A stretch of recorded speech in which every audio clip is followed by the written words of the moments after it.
Hi everyone, on this week's episode of Starting Point, we're going to be learning how to establish a business in Dubai. Joining me today is Bart Hoggard, a partner at Hardif & Partners. Hi Bart, how are you doing? Hi Sandra, good, thanks. So tell me, what are the main things that we need to consider while establishing a business in Dubai? To answer that question, we usually ask two questions ourselves, and that's whereabouts are you wanting to carry out your business, and what exactly are you wanting to do? Because if you're wanting to trade goods in the mainland of Dubai, then you need to set up in the mainland of Dubai as opposed to one of the free zones. Okay. There's about 30 free zones in Dubai which you can choose from. 30? 30, wow, yes, yeah. Okay. And each of them are focused on a particular industry. Mm-hmm. And what are the different advantages and disadvantages of setting up business like in a free zone and in the center?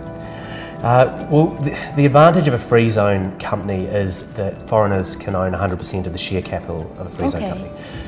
Whereas if you set up a company in the mainland of Dubai, then you need to arrange for 51% of the shares to be registered in the name of a UAE national. Okay. Do companies need to have a special license when establishing their business, or is it one just generic license? Yeah, well, when you incorporate an entity in Dubai, you will get a trading license, if you like, from the Dubai Department of Economic Development. Mm-hmm. The Economic Department has a classification code with hundreds of different activities, and they're split into three categories: professional, commercial, and industrial. Okay.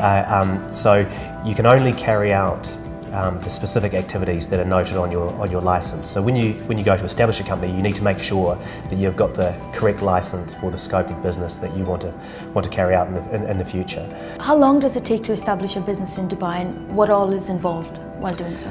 That can vary depending on the party that is incorporating the company, and also the activity that you're carrying out, whether you require special approvals from other government entities other than the Economic Department. But for corporate foreign investors who are wanting to establish a company, they need to get their constitutional documents and resolutions notarised, legalised and attested up to the UAE Embassy in their home country, and then it comes here and it has to be stamped by the Ministry of Foreign Affairs, and then it has to be translated into Arabic, and then it has to be stamped by the Ministry of Justice. So it's quite a long process, whereas an individual doesn't need to go through that process. So they just need to provide a copy of their passport, and so you make a request for initial approval and name reservation. Once you get that, and you've got all those other documents that I talked about in terms of the constitutional documents, then it should only take a couple of weeks to establish a company. I mean, you have to go to the notary public to notarise the memorandum of association of the company. You then need to execute a lease agreement, because everyone has to have a lease agreement. That then needs to be attested by the Lands Department. You submit those documents to the Economic Department, and then you should have a licence shortly thereafter. And finally, the question about costs, obviously. How much does it cost to establish a business in Dubai?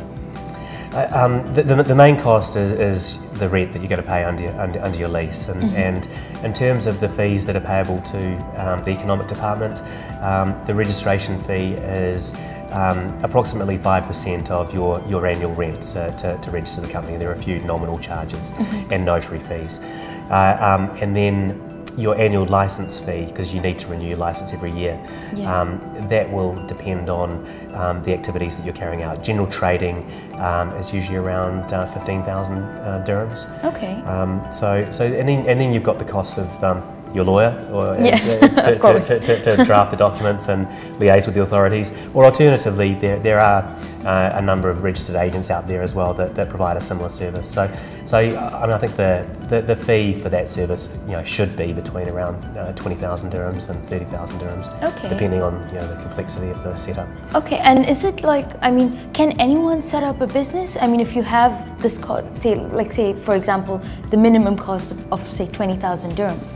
I mean, if you have that cost, can you start a business, or do the authorities check if you actually have the capital, and do you have to meet certain requirements? I mean, that's a very good question. When I said that rent is the main cost, perhaps I should have said that share capital is the main cost, because if you're going to incorporate a company as opposed to a branch, then of course you would need to you would need to provide some share capital as well. The government has recently done away with the minimum share capital requirement, Okay. but the Economic Department still looks at what activities you intend to carry out, and then it will, at its discretion, decide how much share capital you should have. So, that's it's a very good question. Yeah. Fair enough. Thank you so much for your time, Bart. No problem. We'll see you next week. Thank you.